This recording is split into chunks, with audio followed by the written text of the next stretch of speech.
आप सबके अंदर विराजमान परमपिता को मेरा प्रणाम।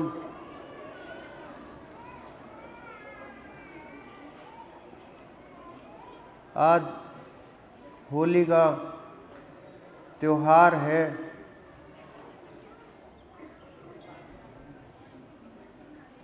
होली आप सब जानते हैं क्यों मनाई जाती है, लेकिन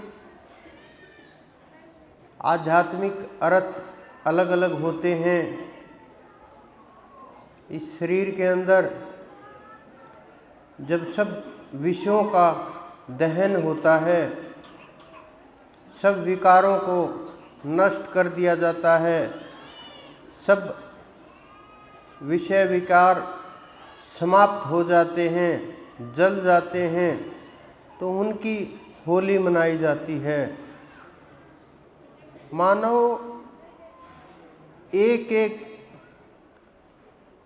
अणुओं से रचना हुई इस प्रत्येक ब्रह्मांड के अंदर अनेकों अनेकों प्रकृति जितनी भी है, जितना भी परमात्मा ने रचना की है, जितना भी ये ब्रह्मांड उन्होंने बनाया है, जितना भी उन्होंने ये सब खेल तैयार किया है, सब जितना भी आप इन आँखों से देख सकते हैं और जो इन आँखों से आप नहीं देख पाते, वो चीज़ें सब की सब एक दूसरे से जुड़ी हुई हैं। पहले भी जुड़ी हुई हैं, यहाँ पृथ्वी पर आने से और पृथ्वी से जाने के बाद भी जुड़ी हुई हैं। क्योंकि प्रकृति से आप देखोगे जितने भी शरीर हैं सब प्रकृति के बने हुए हैं, पांचों तत्वों के बने हुए हैं। जितनी भी रचनाएं हैं सब अष्ट प्रकृति में आ जाती हैं और इसी के अंदर का सारा खेल घूमता रहता है, चलता रहता है। और मानव बस छोटी छोटी वस्तुओं के लिए सोचता है मैं साधना कर लूँ, मेरा ये काम हो जाएगा, मुझे इतना अच्छा करना चाहिए।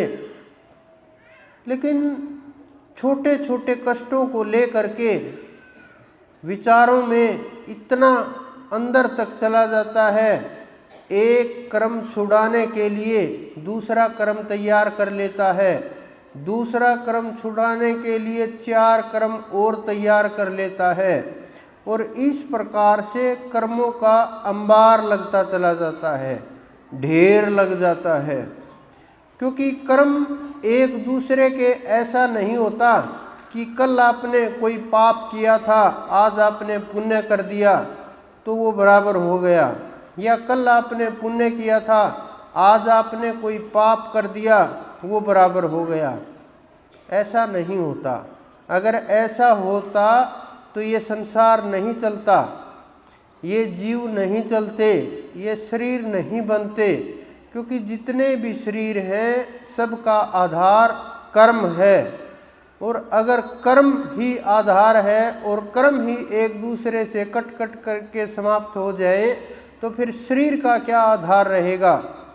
कर्म के बिना सुख और दुख और काया ये प्राप्त नहीं होते।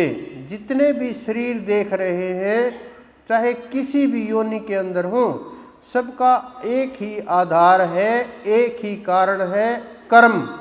और वो कर्म किसी भी प्रकार का हो, चाहे अच्छा हो चाहे बुरा हो, लेकिन आधार नहीं बदला जा सकता।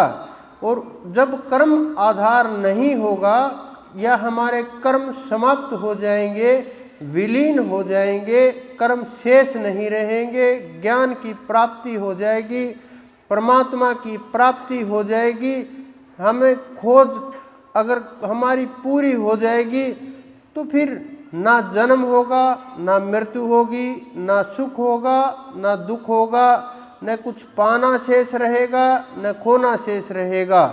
अनेकों अनेक जन्म के कारण से मानव का चोला प्राप्त होता है, और मानव का चोला जो ही पैदा होता है वो अपने स्वरूप में लौटने के लिए प्रयास शुरू कर देता है।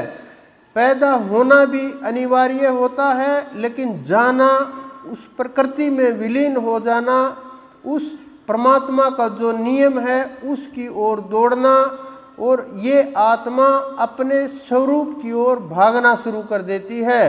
कोई भी बच्चा जब पैदा होता है, आपने देखा होगा, पहले वो 22 घंटे सोता रहता है, फिर 20 घंटे सोता रहता है, फिर 18 घंटे, धीरे धीरे धीरे धीरे उसकी निद्रा कम होती जाती है।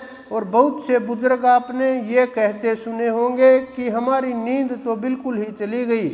ये क्या कारण होते हैं?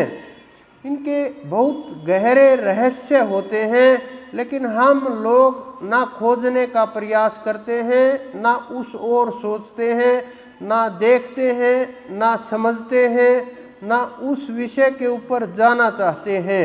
बस एक दौड़ शुरू हो जाती है।